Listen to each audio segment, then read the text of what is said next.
मेरे प्यारे देशवासियों, आज हम सब 80वां स्वतंत्रता दिवस मना रहे हैं। आज हर दिलों की धड़कन वंदे मातरम के नाद से गूंज रही है। आज हर घर तिरंगा है, हर मन तिरंगा है और देश उत्साह और उमंग के साथ नए संकल्पों को लेकर के आज आगे बढ़ रहा है। आप सबको स्वतंत्रता दिवस की बहुत बहुत शुभकामनाएं।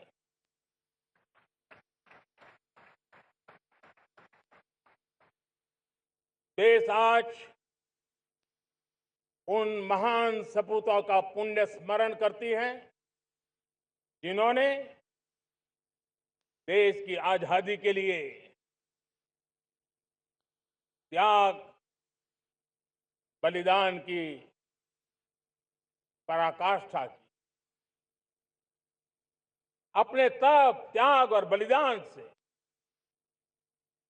आजादी के एकमात्र लक्ष्य को लेकर के अपनी पूरी जिंदगी खपा दी। पूज्य बापू समेत सभी स्वातंत्र सेनानियों को बलिदान की महान परंपरा जगाने वाले महान क्रांतिकारियों को आज मैं श्रद्धापूर्वक नमन करता हूं।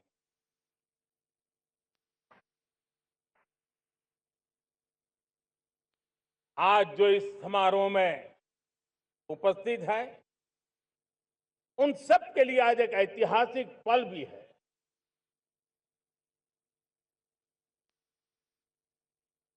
आजादी के बाद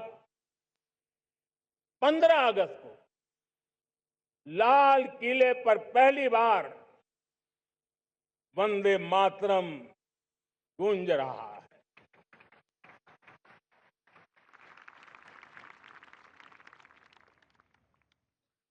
आज जब हम देश के लोग वंदे मातरम के 150 वर्ष मना रहे हैं तो इससे बड़ा उत्तम अवसर क्या हो सकता है। मेरे प्यारे देशवासियों, पिछले दिनों देश के कुछ हिस्सों में बाढ़ का प्रकोप रहा, भूस्खलन का प्रकोप रहा, अनेक परिवार प्रभावित हुए। उनके दुख दर्द को हम भली भांति अनुभव करते हैं। पीड़ित परिवारों को मैं विश्वास दिलाता हूं कि हम और पूरा देश उनके साथ खड़े हैं। मेरे प्यारे देशवासियों, कोई भी राष्ट्र तब महान बनता है, तब अपनी सिद्धियों को प्राप्त करता है जब अपने सपनों, अपने संकल्पों और अपने सामर्थ्य के दम पर आगे बढ़ता है। मेरे देशवासियों, अब छोटे सपनों से चलने वाला नहीं है। हमें बड़े सपने, क्योंकि बड़े सपने हमारी सोच को भी विस्तार देते हैं, हमारी सोच की क्षितिज को विस्तृत करते हैं। हमारे संकल्प दृढ़ होने चाहिए, जब संकल्प दृढ़ होता है तो कठिनाइयों से, आपदाओं के बीच से रास्ते निकालने का सामर्थ्य अपने आप उभर करके आता है।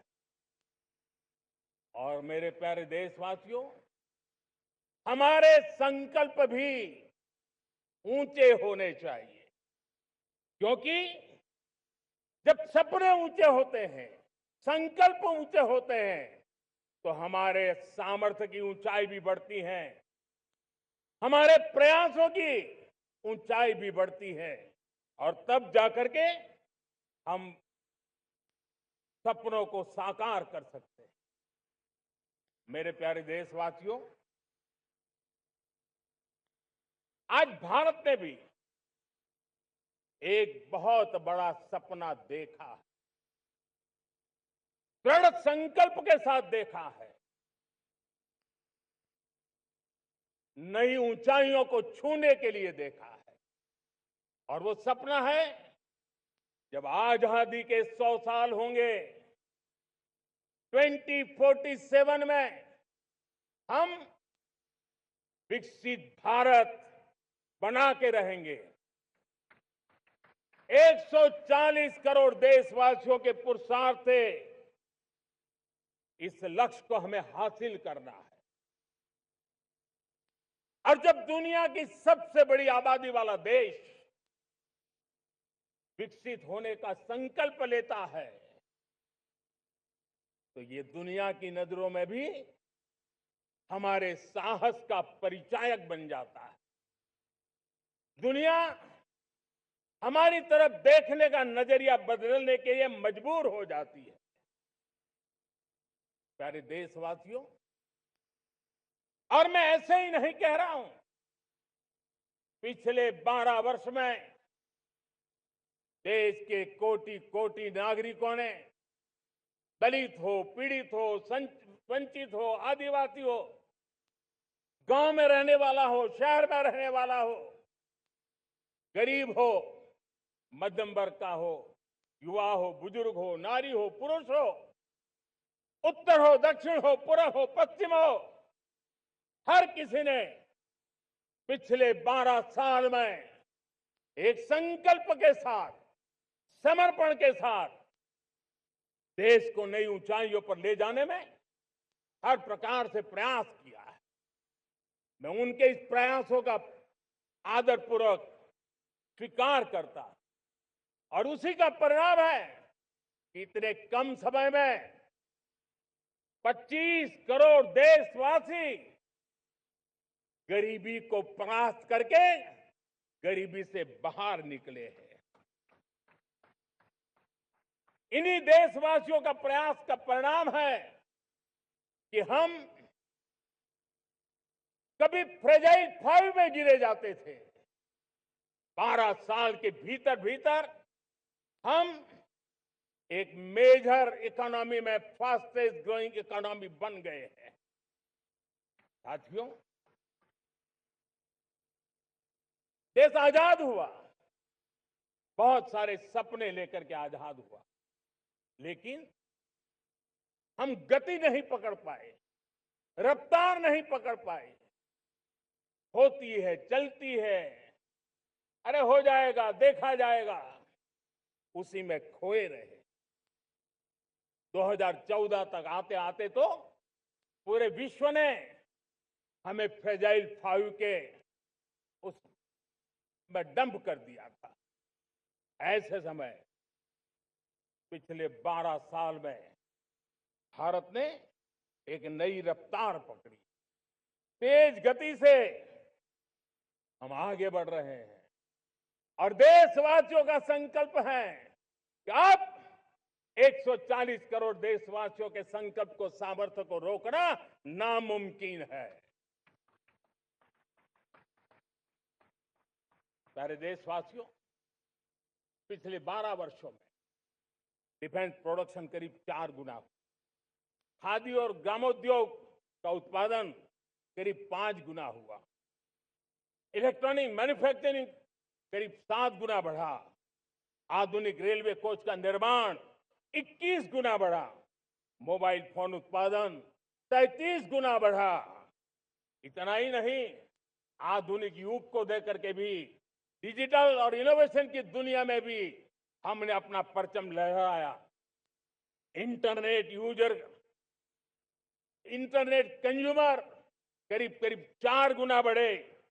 पेटेंट ग्रांट होने की संख्या 4 गुना बढ़ी। डिजिटल ट्रांजैक्शन 100 गुना बढ़े। सामान्य मानवीय की सुविधाओं की तरफ भी हमने उतना ही गंभीरता से काम किया। हर साल औसतन 15 गुना ज्यादा तेजी से हमने नल से जल कनेक्शन दिए। हर साल औसतन 6 गुनी ज्यादा रफ्तार से लोगों को गैस कनेक्शन दिए। हर साल 4 गुनी रफ्तार से गरीबों के लिए टॉयलेट बनाने का काम किया। हर साल 3 गुना ज्यादा तेजी से गरीबों को घर देने का काम किया। देश ने गवर्नेंस में भी बहुत बदलाव लाया। हजारों की संख्या में कंप्लायंसेस खत्म किए। सैकड़ों की तादाद में पुराने कानून खत्म किए। पिछली शताब्दी के कानूनों से 21वीं शताब्दी की मार्च नहीं हो सकती। हमने आधुनिक इंफ्रास्ट्रक्चर के लिए मेट्रो का विस्तार किया। हमने पब्लिक ट्रांसपोर्ट को ताकत दी।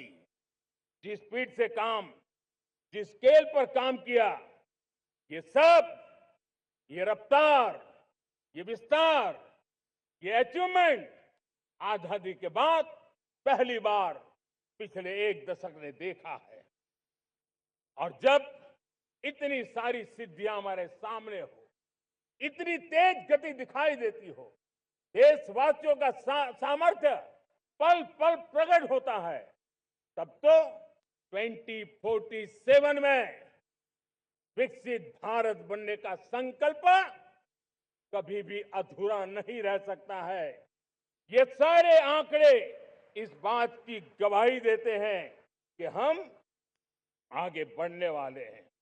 मेरे प्यारे देशवासियों, लेकिन उसके लिए आत्मविश्वास की जरूरत होती है, आत्मगौरव की जरूरत होती है, और साथ साथ आत्मनिर्भर भारत होना भी बहुत जरूरी होता है।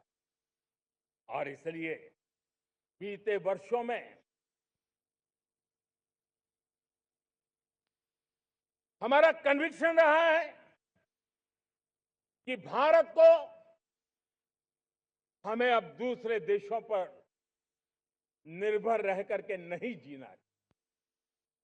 हमें आत्मनिर्भर बनना चाहिए।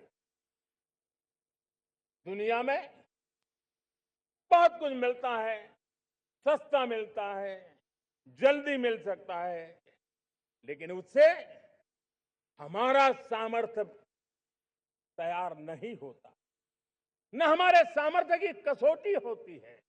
और इसलिए हमें भी अपनी क्षमताओं को बढ़ाना है। अपने हितों की सुरक्षा हमें खुद को करनी है। और इसलिए आत्मनिर्भर भारत का संकल्प बहुत दृढ़ता के साथ हम लेकर के आगे बढ़ रहे हैं। मेक इन इंडिया, स्वदेशी, वोकल फॉर लोकल, इन सारे क्षेत्रों में आज हर भारतीय का मन जुड़ रहा है। मेरे प्यारे देशवासियों, मैं आपको एक उदाहरण देता हूं सेमीकंडक्टर का। देश आजाद होने के बाद विश्व में तो सेमीकंडक्टर की चर्चा हो चुकी थी, हमारे यहां भी बातें होती थी, लेकिन सेमीकंडक्टर का कोई बड़ा प्लान हम आगे नहीं बढ़ा पाए। और आज स्थिति क्या है? आज की डिजिटल दुनिया में, आज की टेक्नोलॉजी में चिप का महात्म्य हम समझते हैं। कोई भी इलेक्ट्रॉनिक गुड्स होगा, हमारे मेडिकल इक्विपमेंट होंगे, हमारे ट्रांसपोर्ट के रास्ते होंगे, हर किसी में चिप अनिवार्य है।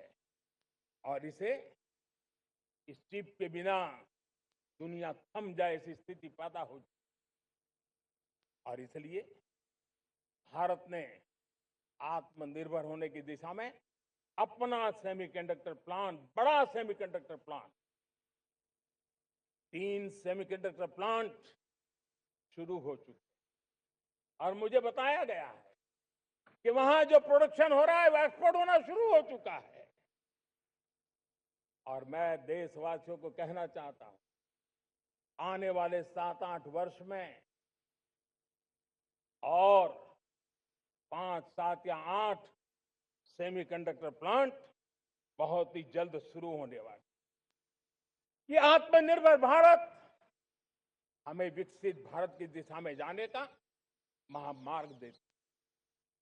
मेरे प्यारे देशवासियों, वैसे ही एक चर्चा क्रिटिकल मिनरल की हो रही है। पूरी टेक्नोलॉजी क्रिटिकल मिनरल पर निर्भर है। भारत इसमें भी अपने आप को सुरक्षित करने में जुटा हुआ है। क्रिटिकल मिनरल का लक्ष्य साझा किया जाए। नेशनल क्रिटिकल मिनरल ये हमने लॉन्च किया। बजट में क्रिटिकल मिनरल कॉरिडोर की हमने घोषणा की है। कई देशों के साथ एग्रीमेंट हो रहे हैं। विश्व के कई देश अब इस क्रिटिकल मिनरल के विषय में भारत के पर भरोसा करने लगे हैं। मेरे प्यारे देशवासियों, जैसे सेमीकंडक्टर की बात हो, क्रिटिकल मिनरल की बात हो, वैसे ही जिस टेक्नोलॉजी की दिशा में हम जा रहे हैं, दुनिया जा रही है, उसमें एनर्जी का महत्व और बढ़ता चला जा रहा है। अब एनर्जी के बिना भी नई दुनिया को चलाना मुश्किल है। और इसलिए हमें चिप हो, एआई हो, डेटा सेंटर हो, हमें बहुत बड़ी मात्रा में बिजली की जरूरत होगी। एनर्जी सिक्योरिटी ये हमारे समय की मांग है। और इसलिए हमने पहले से ही उस दिशा में एक के बाद एक मजबूत कदम उठाए हैं। एनर्जी सिक्योरिटी का एक बड़ा माध्यम है परमाणु ऊर्जा, न्यूक्लियर एनर्जी। हमने पार्लियामेंट में शांति एक्ट पास कर करके एक नए लक्ष्य तरफ जाने का रास्ता तय कर लिया है। 2047 तक हम 100 गीगावाट न्यूक्लियर पावर का लक्ष्य लेकर के चल रहे हैं। इसी एक दशक में हम 5 नए न्यूक्लियर रिएक्टर शुरू करने का लक्ष्य लेकर के चल रहे हैं। इस वर्ष भारत ने फास्ट ब्रीडर न्यूक्लियर टेक्नोलॉजी में महारत हासिल करके एक अहम पड़ाव पार किया है। और उसके कारण परमाणु ईंधन में आत्मनिर्भर बनने की दिशा में हमें एक बहुत बड़ा सफलता का कदम हमने रखा है। मेरे प्यारे देशवासियों, कई बार संसाधनों की कमी के कारण देश रुकता नहीं है, लेकिन रुकने का कारण सोच की सीमाएं होती हैं। जब सोच बंद जाती है, सीमाओं में सड़ने लग जाती है, तब हम अपने सामर्थ्य को भी पहचान नहीं पाते हैं। देश को आज कच्चे तेल पर निर्भर रहना पड़ रहा है और हमारी गलत सोच के कारण है। आप जान के हैरान हो जाएंगे, हमने समुद्री तट पे 99% हमारा समुद्री तट का पूरा हिस्सा ऐसी सोच के कारण नो गो एरिया घोषित करके रखा था। हमने ही समंदर के अंदर जाकर के एक्सप्लोरेशन न करने का निर्णय कर लिया था। ये सोच का दारिद्र्य था। हमने फैसला किया ये नहीं चल सकता। हमने उस 99% को, जो कभी नो गो एरिया हुआ करते थे, हमने उसको गो एहेड एरिया के रूप में खुला कर दिया है। और अब हम समुद्र के भीतर भी एक्सप्लोरेशन करने की और नए नए भंडार खोजने की दिशा में हम प्रवृत्त हैं, हम प्रयास कर रहे हैं। हमने पिछले वर्ष उसी दिशा में एक महत्वपूर्ण कदम रखते हुए समुद्र मंथन की घोषणा की थी और पिछले दिनों हमने 85,000 करोड़ रुपए इस काम के लिए आवंटित करके काम को गति देने का निर्णय कर लिया है। मेरे प्यारे देशवासियों, एनर्जी सिक्योरिटी, इसका मैंने कहा कि हमें ऑल्टरनेट स्रोतों की तरफ भी पूरी शक्ति लगाना बहुत जरूरी है और इसलिए ऊर्जा का सही इस्तेमाल बढ़ाते हुए भारत इसी दिशा में आज तेजी से काम कर रहा है।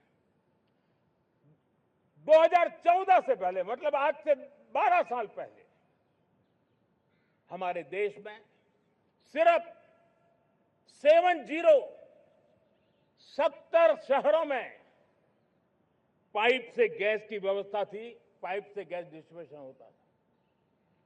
12 साल में इन 70 शहरों को हमने 700 शहरों तक पहुंचा दिया है। ये होती है रफ्तार, ये होता है विस्तार। 2014 के पहले मुश्किल से 20-22 लाख घरों में पाइप से गैस पहुंचता था। आज 1.25 करोड़ घरों में पाइप से गैस पहुंचाने का काम हो रहा है।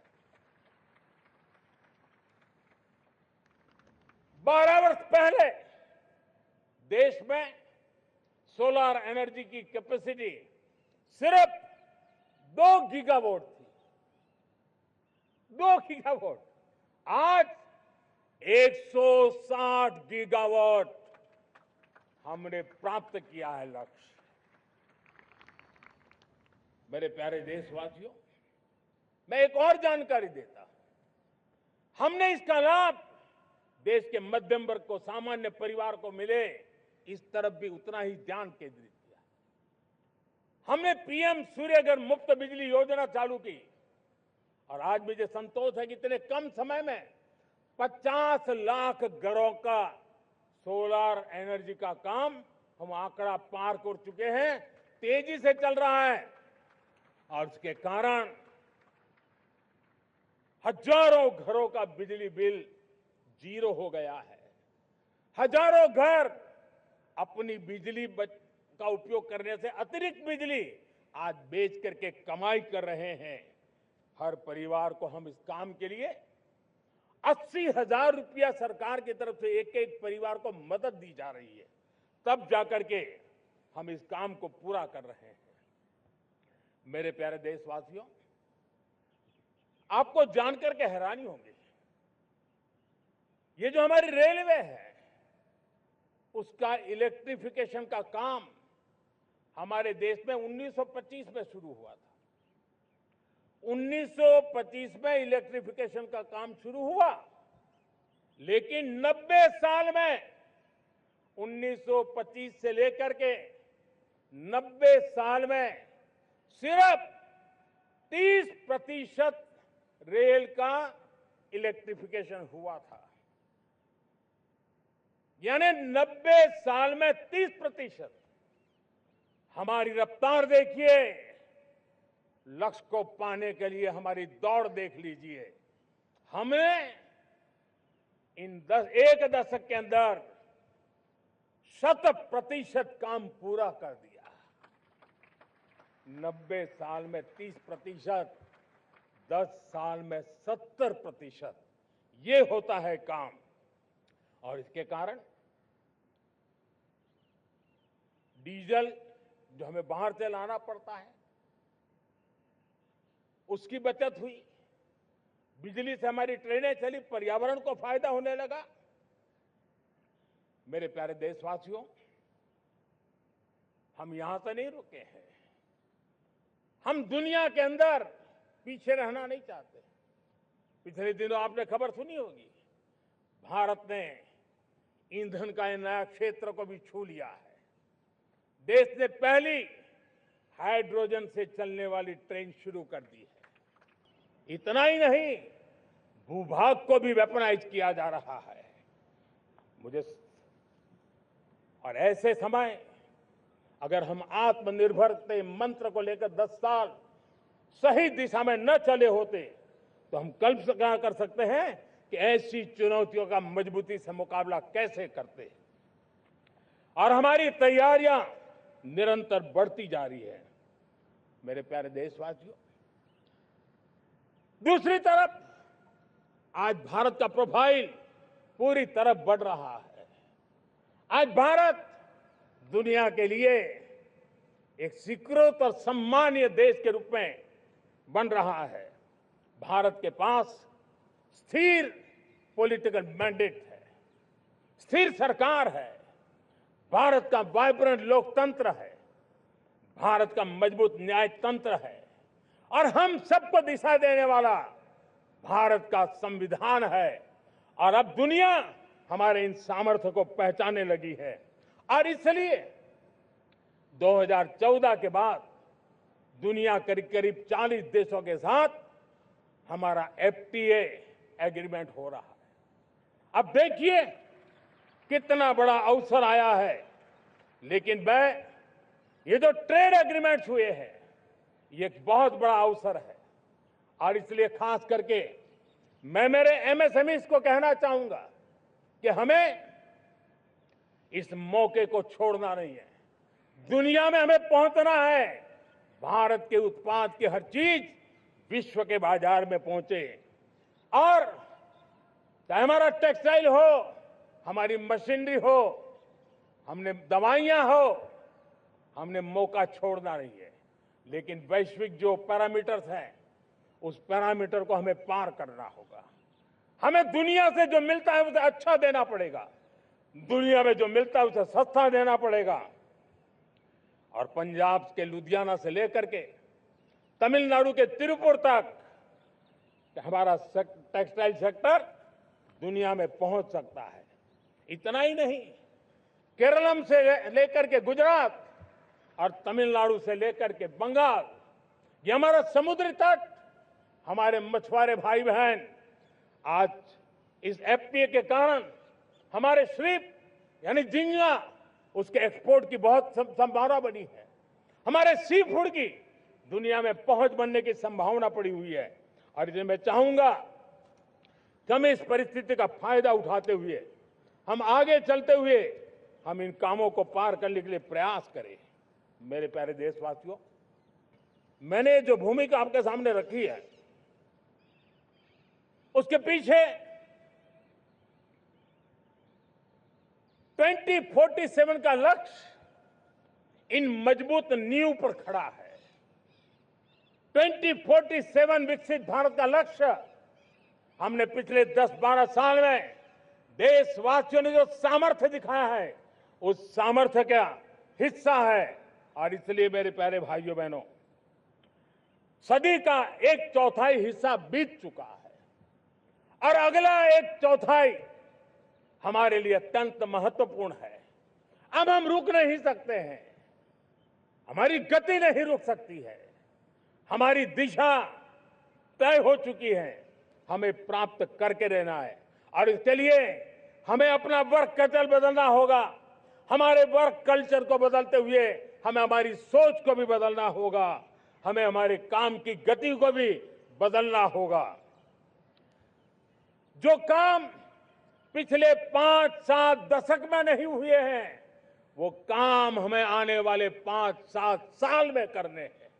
और मेरा भरोसा है मेरे देश की युवा शक्ति पर, मेरे देश के नौजवानों पर, मेरे देश की माताओं को बहनों पर, मेरे देश के किसानों पर, मेरे देश के मजदूरों पर कि हम इस सपने को साकार कर सकते हैं।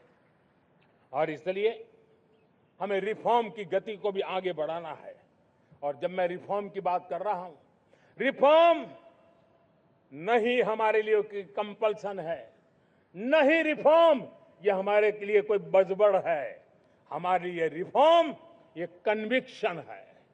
आउट ऑफ कन्विक्शन हम रिफॉर्म एक्सप्रेस पर चल पड़े हैं और हम आने वाले दिनों में भी नेक्स्ट लेवल रिफॉर्म की ओर बढ़ने वाले हैं। और इसलिए सरकार, समाज, उद्योग, उत्पादक, किसान, हर किसी ने अपनी ट्रेडिशनल व्यवस्थाओं में रिफॉर्म करना पड़ेगा, सोच में रिफॉर्म करना होगा, अपने लक्ष्यों को रिफॉर्म करना होगा। और इसलिए मेरे प्यारे देशवासियों, हमें एक निश्चित दिशा में को लेकर के चलना होगा। मैं आज उस युग को भी याद करना चाहूंगा जब देश, भारत का सामर्थ्य सप्त सिंधु के रूप में हम जानते थे, हम समझते थे, हम सुनते थे। अब विकसित भारत बनाने के लिए हमें नई धारा चाहिए। आज लाल किले की प्राचीर से मैं देश के सामने शक्ति की सप्त धारा का आह्वान करता हूं। आने वाले 5-7 साल में जो पिछले 5-7 दशक में नहीं हुआ, वो सप्त धारा के सामर्थ्य से, शक्ति से हम देश को नई ऊंचाई, नई गति देंगे और नए लक्ष्यों को पार करने वाला सामर्थ्य देंगे। और इसके साथ साथ देश की युवा शक्ति का सामर्थ्य का भरपूर राष्ट्र निर्माण में उपयोग होगा, उनकी शक्ति जोड़ी जाएगी।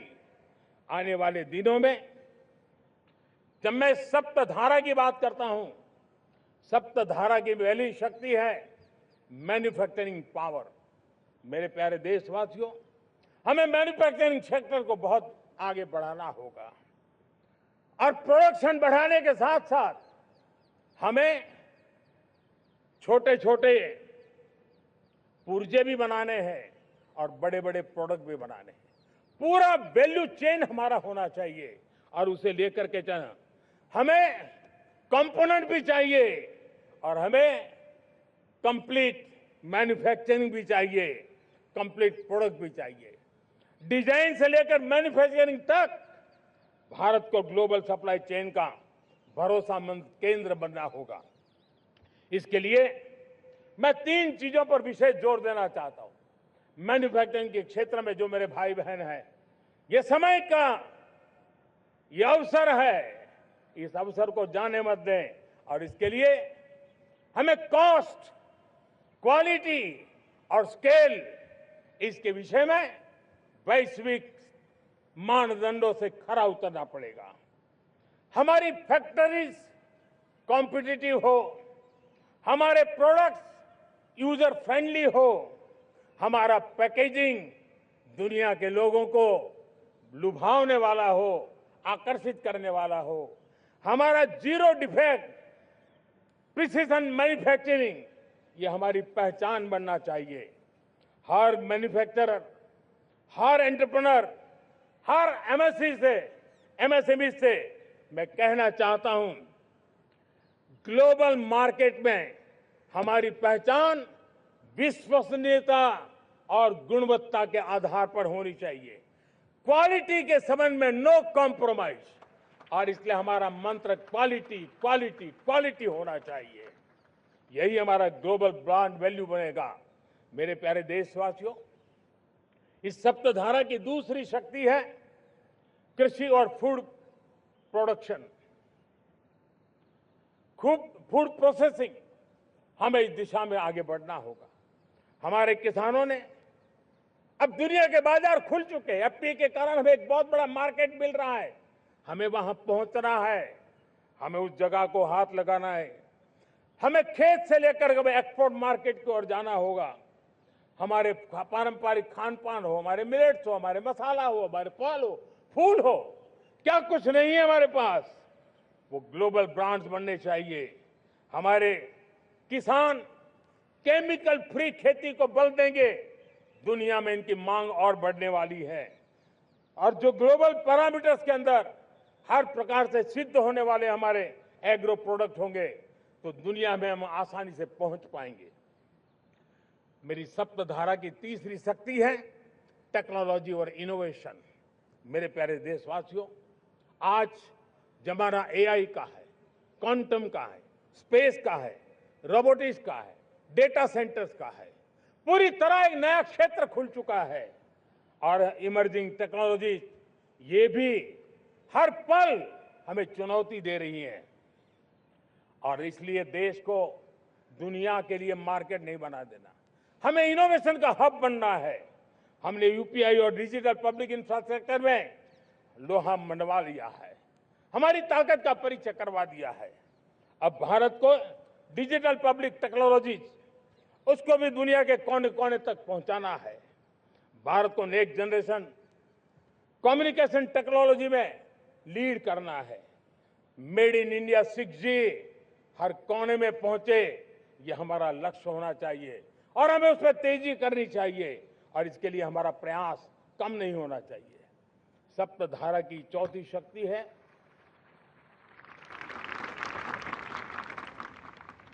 गति शक्ति। ये गति शक्ति देश के अंदर सीमलेस फास्ट कनेक्टिविटी पर हमें बल देना होगा। शहरों को हाई स्पीड रेल से हमें जोड़ना होगा। मॉडर्न हाईवे चाहिए, इनलैंड वाटरवेज चाहिए, एयरपोर्ट चाहिए, मल्टी मॉडल लॉजिस्टिक की व्यवस्था चाहिए। हमें पोर्ट्स को सिर्फ सामान उतारना चढ़ाने की जगह नहीं, दुनिया के शिप्स आकर के लंगर हो जाए इतना नहीं, हमें हमारे पोर्ट्स को पोर्ट लेड डेवलपमेंट ग्रोथ की दिशा में हमें आगे बढ़ना होगा। हमारी पांचवी शक्ति है सप्तधारा की, वो है रक्षा शक्ति। और ये रक्षा शक्ति का महत्व हर प्रकार से है। मेरे प्यारे देशवासियों, डिफेंस में आत्मनिर्भर होना अब भारत ने अनुभव कर लिया, दुनिया ने अनुभव कर लिया है, इसके बिना कोई चारा नहीं है। विश्व जब अपनी अपनी ही सोच रहा है तब भारत विश्व के लिए बाजार बन करके नहीं रह सकता है। हमें डिफेंस के क्षेत्र में आत्मनिर्भर होना होगा। Next generation defence technology develop करके हमें ग्लोबल सप्लायर बनने की दिशा में हमें लक्ष्य लेकर के चलना है। हमें ड्रोन, काउंटर ड्रोन सिस्टम को विकसित करना होगा और हाइपरसोनिक डिफेंस टेक्नोलॉजीज उस पर हमें लीडरशिप लेनी होगी।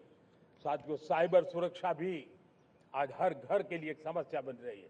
वो भी एक रक्षा का क्षेत्र है जिसमें हमारे युवाओं की जो सामर्थ्य है, उस सामर्थ्य का उपयोग हम देश के और दुनिया के लिए कर सकते हैं।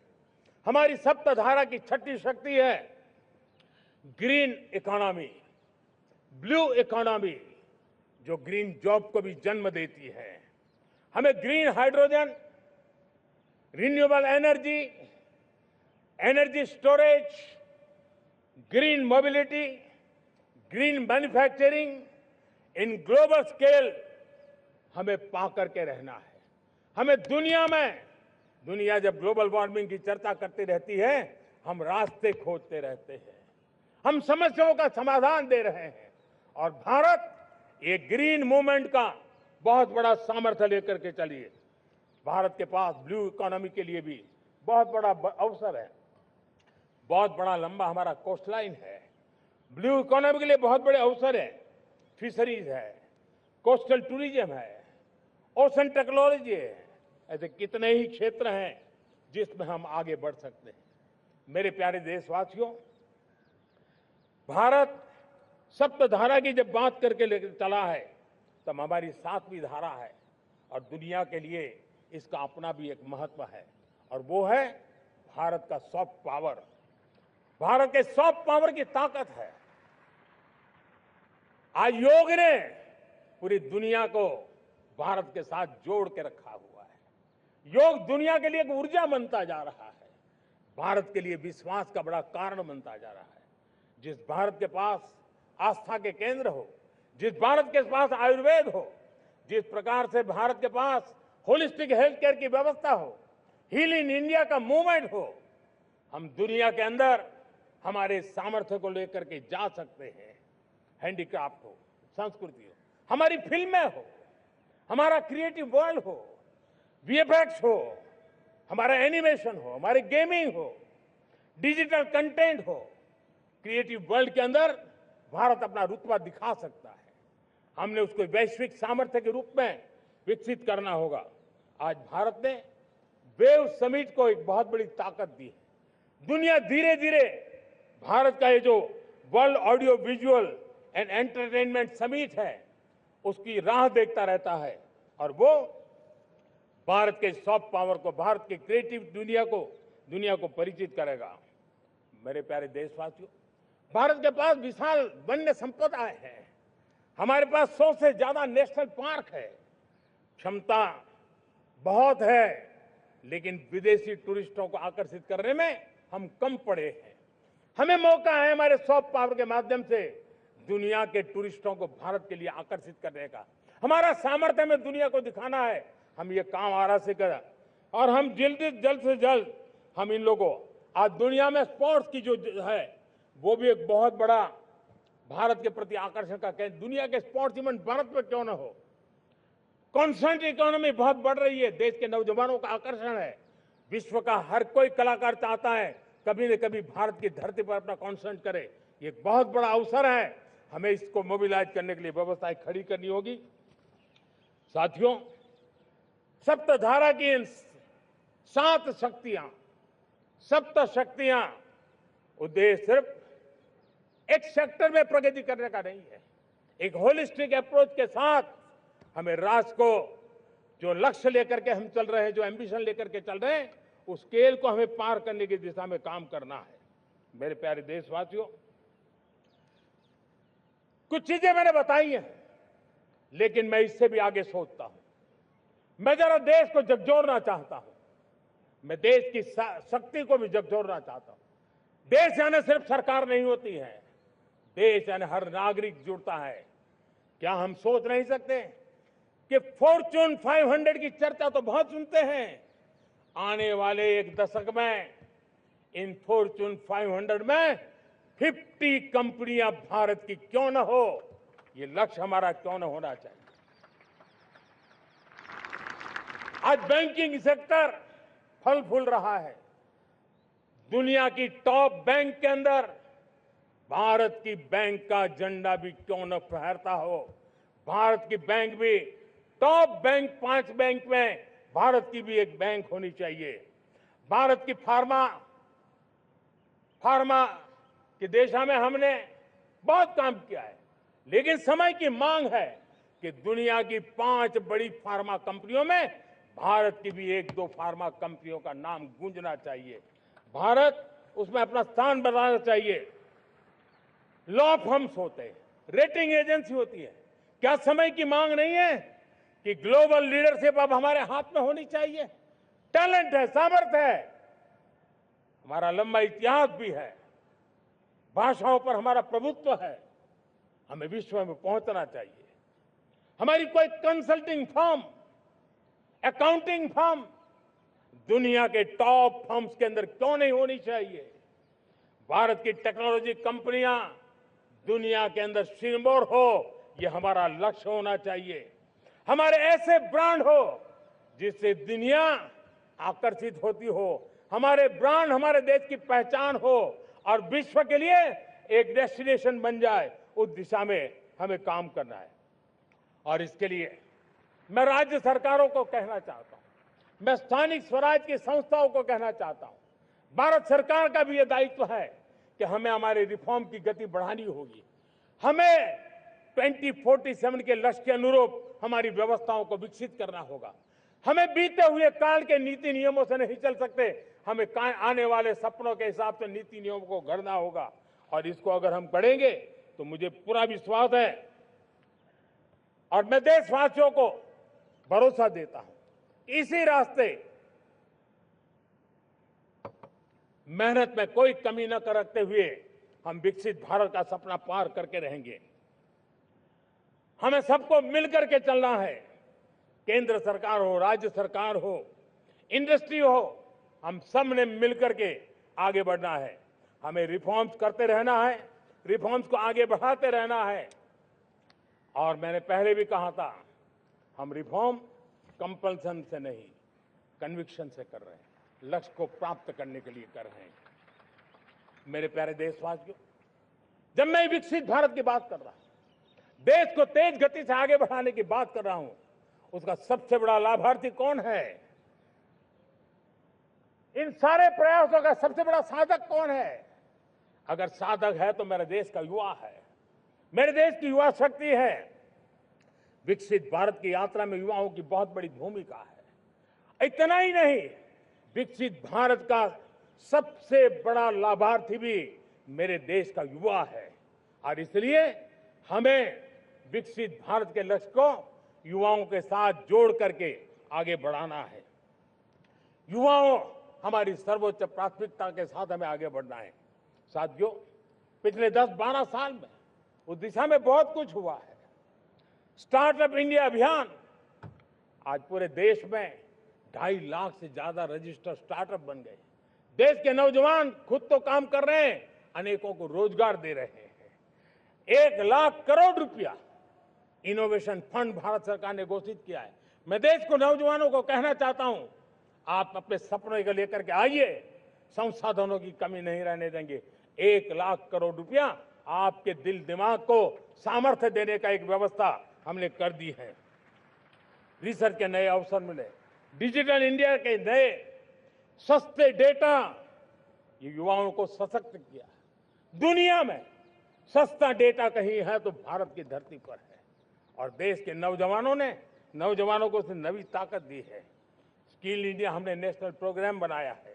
स्पेस सेक्टर को हमने ओपन कर दिया। नेशनल ड्रोन पॉलिसी हमने बनाई है। खेलो इंडिया पॉलिसी बनाई है। 35 वर्षों तक एजुकेशन पॉलिसी नहीं थी, नई एजुकेशन पॉलिसी लेकर के आए हैं और इसका फायदा मिडिल क्लास के परिवारों को हुआ है। साथियों, 2004 से 14 आंकड़ा मुझे देना चाहिए आपको। 2004 से 14 हमारे देश में 350 से भी कम यूनिवर्सिटी थी और आज 10-12 साल के भीतर भीतर करीब 650 नई यूनिवर्सिटी जुड़ चुकी है। करीब 1000 का आंकड़ा हम पहुंच रहे हैं। 2014 के पहले मेडिकल की सिर्फ 400 सीटें हुआ करती थी, आज करीब 850 सीटें मेडिकल की हो रही है। इतना ही नहीं, अब विदेशी यूनिवर्सिटी भी भारत की धरती पर आ रही है। भारत के अंदर विदेशी यूनिवर्सिटी की डिग्री मेरे नौजवान को मिले, इसका प्रबंध भी हो चुका है। हमारे देश के युवा मन बचपन से ही टेक्नोलॉजी की तरफ आकर्षित हो, उस दिशा में हम काम कर रहे हैं और इसलिए हमने करीब 10,000 से अधिक अटल टिंकरिंग लैब छोटे छोटे बच्चों के हवाले कर दी है ताकि उनका इनोवेशन और टेक्नोलॉजी के अंदर उनका मन बने। 12 वर्ष युवा, हमने अनेक रास्ते खोले। हम स्टार्टअप ओपन कर दिया। आपने देखा होगा भारत के प्राइवेट स्टार्टअप 28 साल की एवरेज उम्र के बच्चों ने, नौजवानों ने दुनिया में पहले ही ट्रायल में अपना सैटेलाइट लॉन्च कर दिया और रॉकेट लॉन्च कर दिया। उन्होंने बहुत बड़ा काम कर दिया साथियों। आज करीब 2.5 लाख से ज्यादा रजिस्टर्ड स्टार्टअप है। हमने पिछले दिनों एआई इंपैक्ट समिट किया था। एआई का विस्तार बहुत तेजी से बढ़ रहा है। लाल किले से मैं देश के नौजवानों के लिए घोषणा करना चाहता हूं। हमने तय किया है कि आने वाले 1 वर्ष में 1 करोड़ युवाओं को एआई स्किल के लिए ट्रेनिंग देने का हम काम करेंगे ताकि हमारा देश का नौजवान एआई की दुनिया में भी नेतृत्व करने का सामर्थ्य। मेरे साथियों, बायो इकोनॉमी एक नया क्षेत्र है। एक समय था 2014 के पहले सिर्फ 60,000 करोड़ रुपए का बायो इकोनॉमी का काम होता था। मेरे देश के नौजवान, आपने क्या कमाल कर दिया है। देखिए, नीतियां जब सही होती है, लक्ष्य जब साफ होता है, तो मेरे देश के नौजवान कैसा करके बायो इकोनॉमी में देश की युवा शक्ति ने सामर्थ्य दिखाया। 2014 के पहले जो 60,000 करोड़ का कारोबार था, आज वो कारोबार बायो इकोनॉमी 20 लाख करोड़ पहुंच चुकी है। दोस्तों,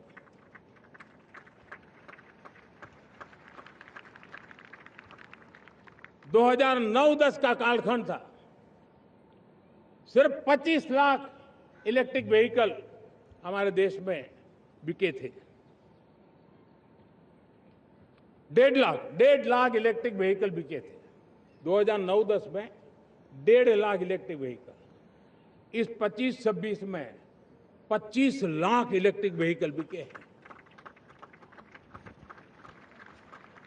मेरे प्यारे देशवासियों, एविएशन सेक्टर भी मेरे नौजवानों के लिए बहुत तेजी से आगे बढ़ रहा है। नए एयरपोर्ट, नए रूट, नए नए रोजगार के अवसर बना रहे हैं। मेंटेनेंस, ओवरहॉलिंग, इसके भी कारण देश में बहुत बड़ी मात्रा में स्किल मैन पावर को काम मिल रहा है। मेड इन इंडिया हवाई जहाज बनाने की दिशा में हमने सफलता पाई है। Made in India defence transport aircraft C295 already अपनी उड़ान भर चुका है, सफल उड़ान भर चुका है। ये देश के नौजवानों के लिए, मेरे साथियों, ड्रोन ने भी बहुत बड़ा काम किया है। स्वामित्व योजना, गांव में ड्रोन से स्वामित्व योजना सफल हो रही है। करीब 3.25 करोड़ परिवारों को स्वामित्व योजना का लाभ मिला है और इसके कारण 140 लाख करोड़ रुपए जैसी संपत्ति अनलॉक हुई है, जिसके कारण बैंक से लोन मिल सकता है, लोग अपना कारोबार कर सकते हैं।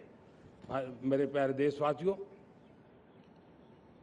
हमारे मध्यम वर्गीय परिवारों के सामने एक बहुत बड़ा बोझ बन चुका है कोचिंग क्लासेस की स्पर्धा। हर माँ बाप को लग रहा है कि कोचिंग क्लास में बच्चे को नहीं भेजा तो हम प्रतिष्ठित परिवार नहीं है। इन गरीब और मिडिल क्लास परिवारों की हम चिंता करते हुए हजारों करोड़ रुपए का उनका खर्च है वो भी बचे, बेटे भी अपने आसपास रह सके, उनकी देखभाल हो सके, परिवार पर आर्थिक बोझ न आए। और इसलिए हमने युवाओं के लिए विभिन्न परीक्षाओं की फ्री ऑनलाइन कोचिंग हमने करने का निर्णय किया है। डिजिटल पब्लिक इंफ्रास्ट्रक्चर है, हमारे पास उत्तम टैलेंट है, टीचर्स हैं, उन संसाधनों को जोड़ करके हम देश के नौजवानों को फ्री कोचिंग देने का एक पूरा नेटवर्क हम खड़ा करने वाले हैं। मेरे प्यारे देशवासियों, मैं हमेशा कहता आया हूं, जो खेले वो खिले। जब मैं खेले वो खिले की बात कर रहा हूं, तब मेरे प्यारे देशवासियों, आज भारत खेल की दुनिया में अपनी जगह बना रहा है। अब खेल के पोडियम में भारत का राष्ट्रगीत सुनाई देता है, भारत का राष्ट्रगान सुनाई देता है, भारत का तिरंगा झंडा लहराता दिखाई नजर आ रहा है। टॉप्स योजना ने बहुत बड़ी सफलता पाई है। खेलो India games, university games, winter games, beach games, sports infrastructure, sports के लिए कोचिंग, स्पोर्ट्स मेडिसिन, स्पोर्ट्स के लिए न्यूट्रिशन, इन सारे विषयों में भारत अब महारत करने की दिशा में आगे बढ़ रहा है। नौजवानों के लिए पूरा नया क्षेत्र, खिलाड़ी न बन सके तो उसकी सपोर्ट सिस्टम में भी बहुत बड़ा क्षेत्र खुल रहा है। स्पोर्ट्स की दुनिया में भारत का प्रदर्शन बेहतर होता रहा है और हम 2036 में ओलंपिक के मजबूत दावेदार बनकर के आगे बढ़ रहे हैं और 2030 में कॉमनवेल्थ गेम्स को भारत होस्ट करने वाला है। और मेरे साथियों,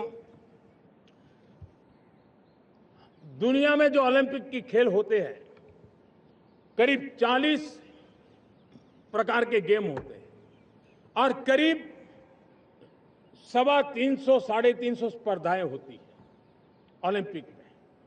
और आपको जानकर के दुख होगा मेरे देशवासियों, मेरे नौजवानों, मैं आपको चुनौती देता हूं, मैं आह्वान करता हूं, मैं आपकी मदद चाहता हूं।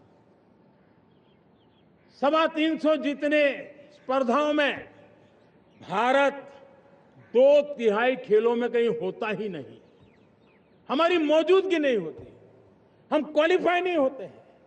हमने तय किया है कि 2036 में जो ओलंपिक होगा, हम चाहते हैं कि वो भारत में हो, लेकिन 2036 में जिन विधाओं में आज भारत खेलता नहीं है, जिन विधाओं में भारत क्वालिफाई नहीं करता है, जिन स्पर्धाओं में भारत ने छोड़ के रखा है, 3/4 हिस्सा हमारे इंतजार कर रहा है।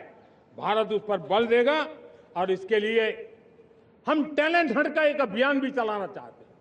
हमें अगर 2036 के लिए खिलाड़ी चाहिए तो आज जो 5 साल, 10 साल, 15 साल की उम्र के नौजवान हैं, बेटे हैं, उनके तरफ ध्यान देना होगा, उन बेटियों पर ध्यान देना होगा।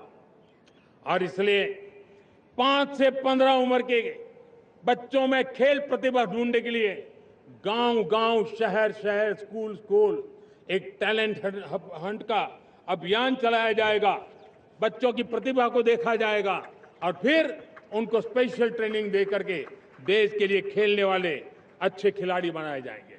मेरे प्यारे युवा, देश के सामने, देश के नौजवानों के सामने नशा एक बहुत बड़ा संकट बनता जा रहा है।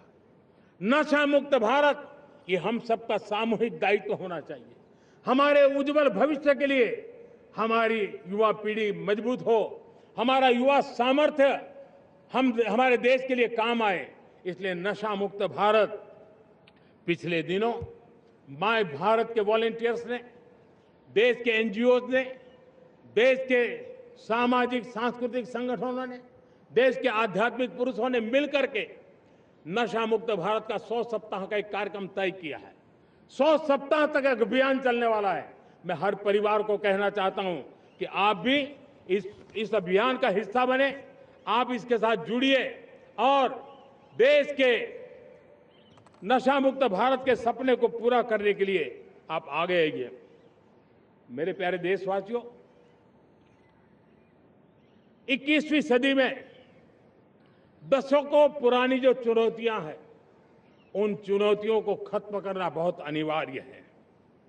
नक्सलवाद, माओवाद लाखों युवाओं के भविष्य को तबाह कर दिया।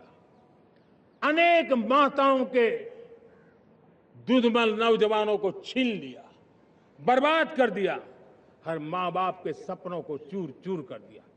इस नक्सलवाद ने 4 दशक तक हिंदुस्तान के बहुत बड़े हिस्से को, बहुत बड़ी आबादी को दबोच करके रखा था, बंदूक के नोक पर दबोच करके रखा था, संविधान की धज्जियां उड़ा दी थी और देश के सामान्य नागरिकों की रक्षा में 3,500 से ज्यादा हमारे पुलिस के, सुरक्षा बल के जवान शहीद हो गए। युद्ध के अंदर जितने सैनिक मरते हैं, उससे ज्यादा हमारे पुलिस जवानों को जान की बाजी लगानी पड़ी ताकि देश के सामान्य मानवी को सुरक्षा मिले। ये नक्सलवाद ने धरती को लहूलुहान कर दिया था। 2014 में आपने जब हमें मौका दिया, उसी दिन हमने संकल्प लिया था कि हम देश को नक्सलवाद से मुक्त करेंगे। और आज मुझे खुशी है कि नक्सली माओवादी हिंसा आखिरी सांस भी शायद रहने की अब तो ताकत नहीं रही है।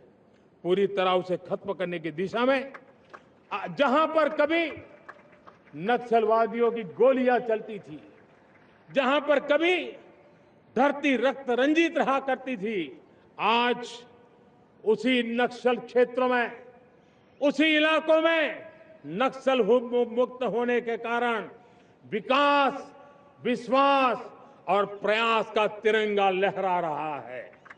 मेरे प्यारे देशवासियों, लेकिन इस चुनौती को हमने कम नहीं आंकना है। इस चुनौती से हमें और भी सावधान रहने की जरूरत है। वर्षों तक देश की सत्ता में माओवादी सोच के लोग गलियारों में अपनी जगह बना करके बैठे थे। सरकारी कमेटियों में सलाहकार के रूप में भी ये माओवादी सोच ने नीतियों को प्रभावित किया था। मेरे प्यारे देशवासियों, जंगलों में हमें हथियारी नक्सलों का खात्मा बुलाने में, उस संकट से देश को मुक्त कराने में सफलता मिली है। लेकिन हथियारी नक्सल तो गए, लेकिन दिमागी नक्सल, ये दिमागी नक्सल मौके की तलाश में है, हिंसा, अराजकता के वो रास्ते खोज रहे हैं, समाज को गलत राह पर घसीटने के लिए भांति भांति के दांव कर रहे हैं। इन दिमागी नक्सलियों को पहचानना होगा, इन दिमागी नक्सलियों को आइसोलेट करना होगा और राष्ट्र को विकसित राष्ट्र बनाने की मुख्य धारा की ओर देश की युवा पीढ़ी को जोड़ना होगा। मेरे प्यारे देशवासियों, सुरक्षित भारत बनाना हम सबका दायित्व है। चुनौती सीमा के भीतर हो या सरहद से बाहर, भारत हर परिस्थिति के लिए तैयार है। आज युद्ध का नेचर बदल रहा है। अब युद्ध सीमा पर ही होता है, गारंटी नहीं है। आज युद्ध सीमा के अंदर, कहीं रिफाइनरी में जाकर के, कहीं बैंकिंग सेक्टर को जाकर के, कहीं डेटा सेंटर को जाकर के, एक प्रकार से लड़ाई का नया रूप, इंफ्रास्ट्रक्चर तोड़े जा रहे हैं, फैक्ट्रियां तोड़ी जा रही है। हमने मिशन सुदर्शन चक्र की पिछले सालों घोषणा की थी, बहुत तेजी से उस पर काम चल रहा है। आज डिफेंस एक्सपोर्ट हमारा करीब 50 गुना बढ़ा है। करीब 100 देशों में हमारे अस्त्र शस्त्र पहुंच रहे हैं। वैश्विक पटल पर भारत की प्रतिष्ठा धीरे धीरे बढ़ रही है। बदलते हुए समय में अस्त्र शस्त्र की तरफ काम करना है, सैन्य बलों का सामर्थ्य बढ़ाना है, लेकिन साथ साथ नागरिकों को भी तैयार करना होगा। पिछली शताब्दी के युद्धों के अनुरूप जो सिविल डिफेंस की व्यवस्थाएं हमारे देश में विकसित हुई है, वो कालबाह्य हो चुकी है। और इसलिए मैं आज लाल किले से घोषणा कर रहा हूं कि हम आने वाले दिनों में सिविल डिफेंस का एक वाइब्रेंट नेटवर्क खड़ा करेंगे। आधुनिक व्यवस्थाओं से उनको परिचित कराएंगे। आधुनिक संकटों से नागरिकों को रक्षा करने की क्या व्यवस्था हो सकती है, एक बहुत बड़ा वॉलेंटरी फोर्स सिविल डिफेंस का आधुनिक चुनौतियों को पार करने वाला हम बनाने वाले हैं। मेरे प्यारे देशवासियों, राष्ट्र के निर्माण में आज हमारी बहनों बेटियों का योगदान हम सब के लिए बहुत बड़ा प्रेरणा का कारण बना हुआ है। फाइटर जेट हो या सिविल एविएशन, हमारी बेटियां सबसे आगे दिखाई दे रही है। खेलकूद का मैदान हो, हमारी बेटियां आगे दिखाई दे रही है।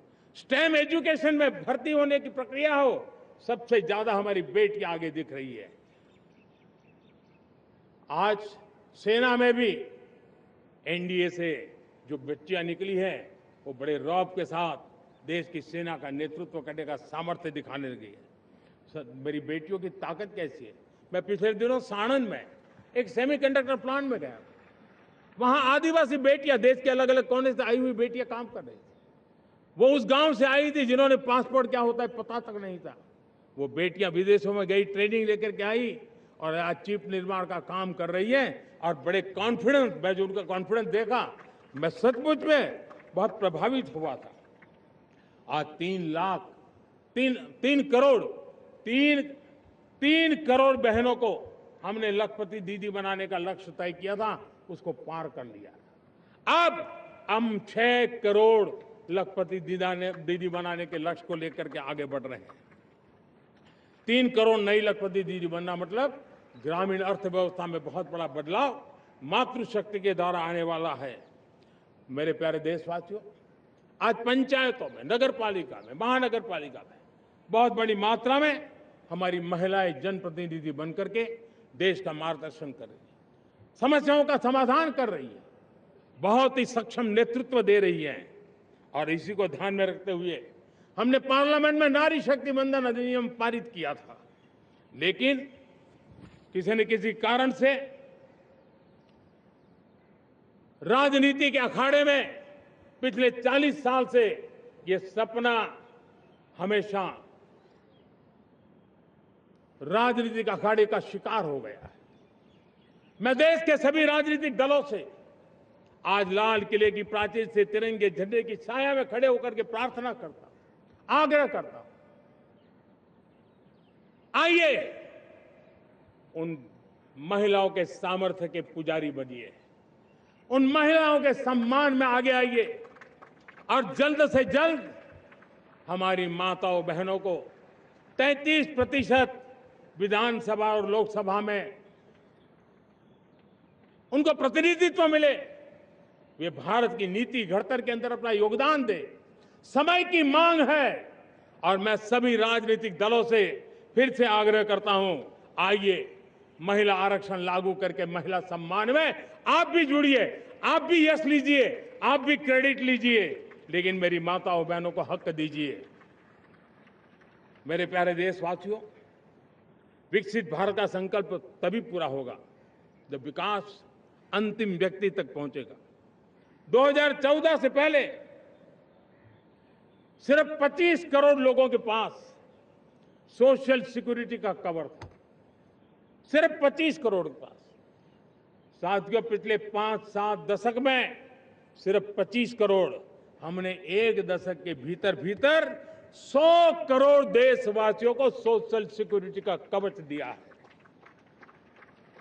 आयुष्मान भारत योजना से 70 साल की उम्र के बुजुर्गों से भी आज 5 लाख रुपए तक मुफ्त दवाई की व्यवस्था हो रही है। करोड़ों करोड़ों परिवारों को इसके कारण बहुत बड़ी सुविधा मिली है।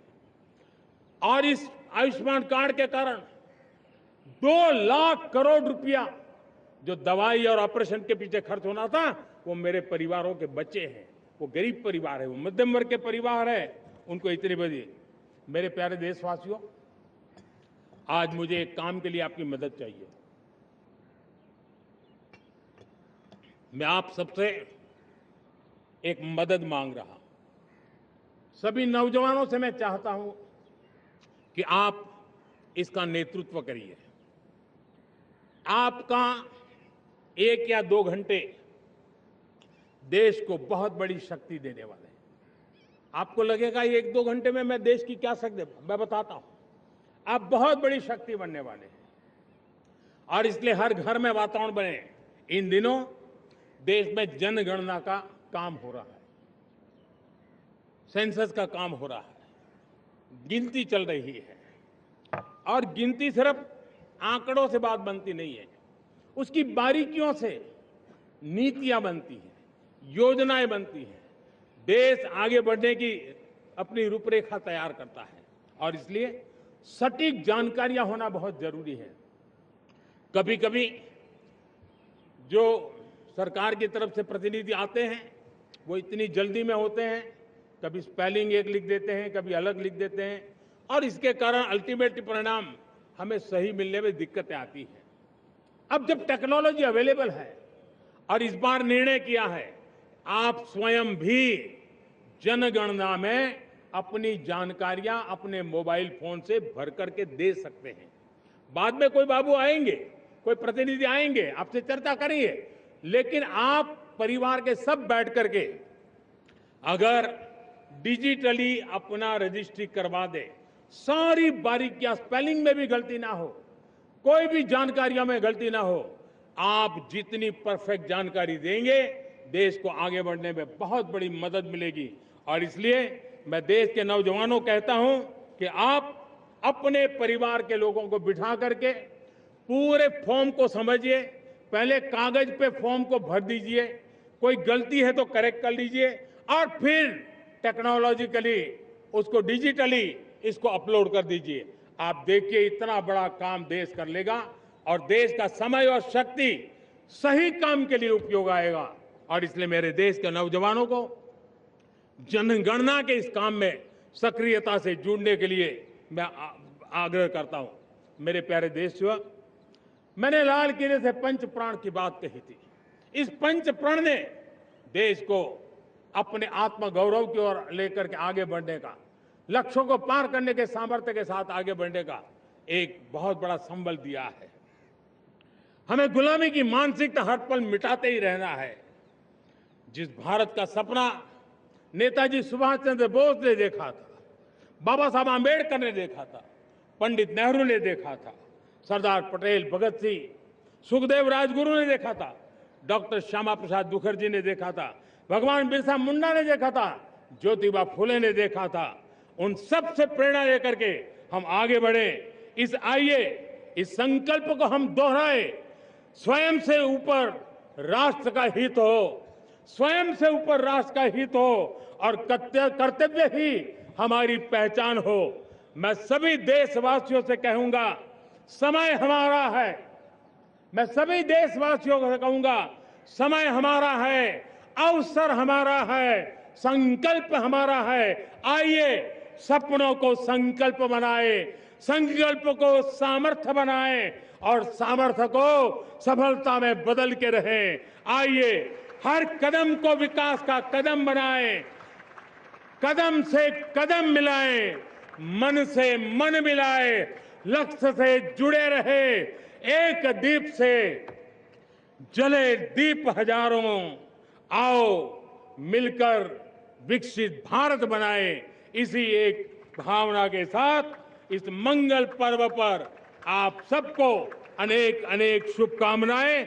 मेरे साथ बोलिए, भारत माता की, भारत माता की, भारत माता की, वंदे वंदे वंदे।